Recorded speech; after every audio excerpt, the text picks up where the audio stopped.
But then it was just, I were on ward, and it was just me healing. I spent a week or so, maybe 2 weeks in LGI, and then they moved me to Pinderfields Hospital then, which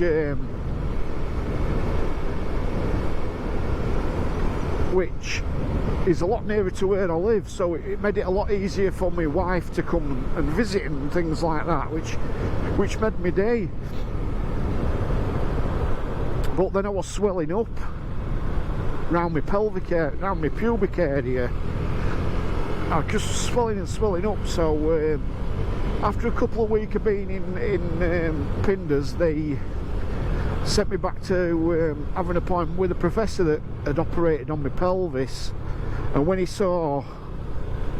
looked at the area, he said, you've got an infection, I need to keep you here. And I remember being in this room, and he went out, he said, I just need to go speak to a couple of colleagues, I'll be back in a couple of minutes. And he come back, they took me into another room, painted all this brown stuff on me, and he stuck a massive syringe into my pubic area, and he was just filling it up and filling it up.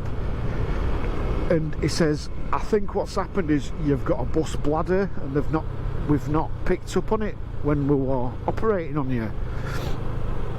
So I says, right, what's it mean? He says, what I'm going to do, I'm going to draw all this urine off your pelvis, pelvic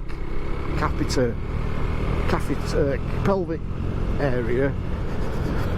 He says that's what the swelling is. He says because you've got a slightly bust bladder. He says the urine's just been, when it's been filling up, some urine's been coming out and going into your pelvic area. So I says, all right, I understand what you're saying.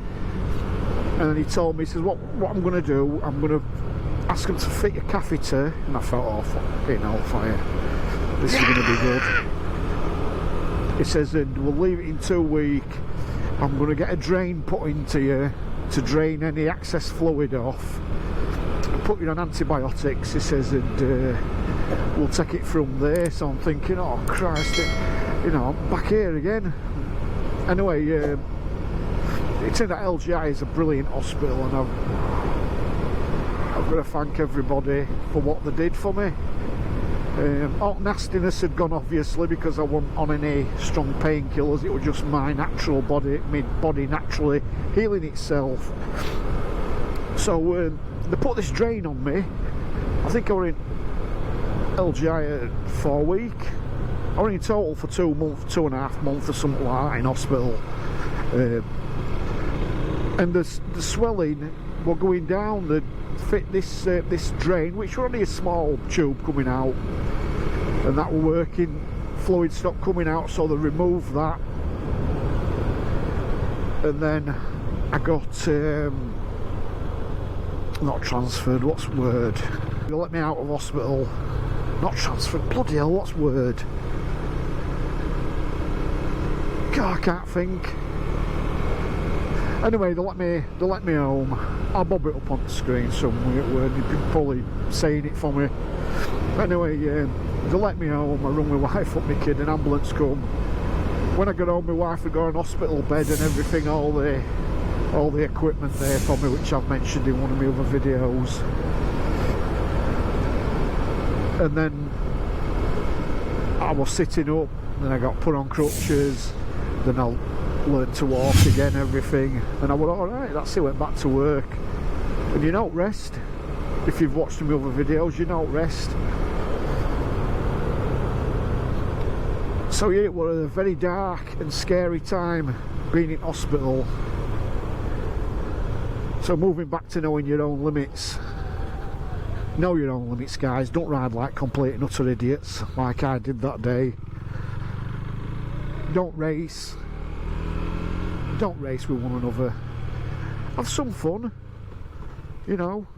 Even I up my bikes up and have a laugh and stuff, but I know my own limits now, and that's keeping 5-10% under what I can do.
I'm going to be doing some more safety videos and things like that, and I've got some rides coming out. In fact, I'm working for the next 5 days, and then I've got 7 days off. And if I get some nice dry weather, I'm going to be taking the Beamer out for a ride, which I haven't been out on her for ages, so she does need a spin out.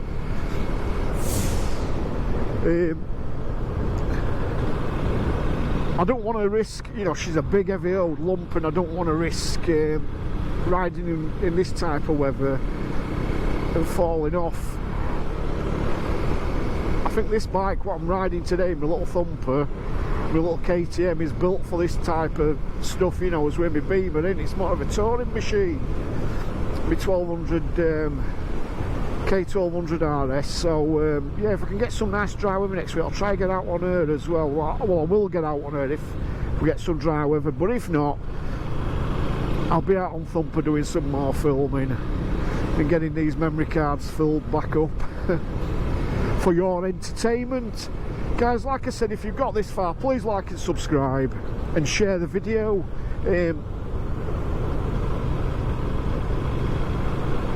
That would help the channel tremendously.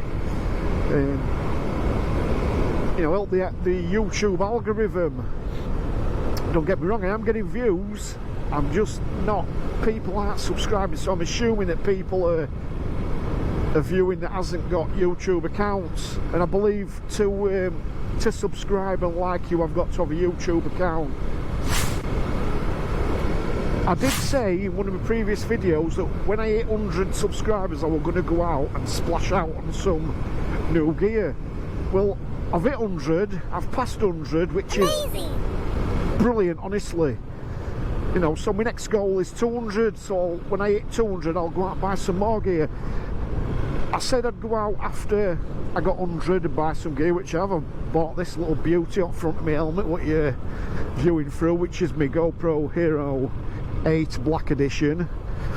Spent a few £100 on that. Oh, fucking stalled her. Oh God, well, God knows what happened then. 10 gears. I think slip of clutch must have kicked in there or something. Anyway, she stalled. Thank you. Bless him. Microphone. Cheers, mate. Whoa, whoa, there we go. She stalled while I'm moving, and that'll weird. I've got plenty of petrol and a quarter of a tank of petrol and that, so anyway. Probably my Kakamondo riding, whatever. I must have put clutch in and I don't know. Anyway, it cut out.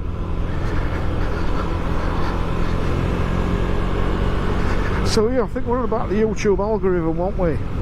So yeah, no, I won't. I were on about the me buying more kits. So yeah, I'll go out and splash out even more money when I get 200.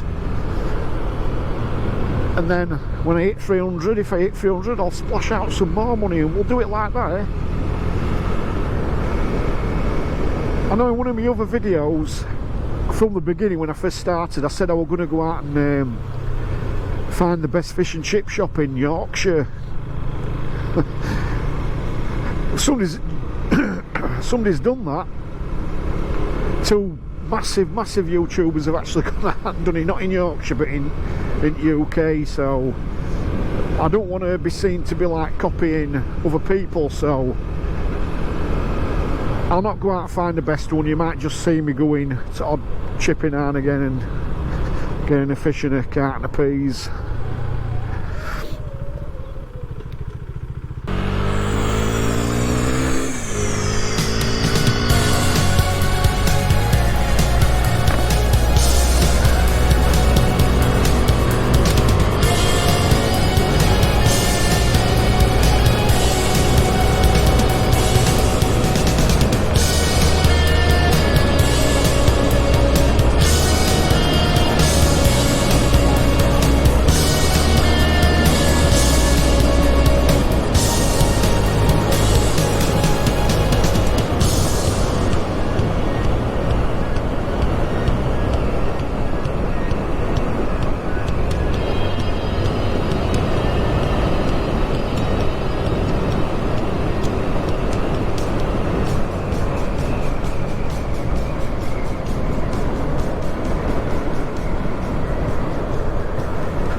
So yeah, my old fellow YouTubians, I'm going to leave it here. Remember, like and subscribe. Love you all to bits. Take care and ride safe. I'll see you next week.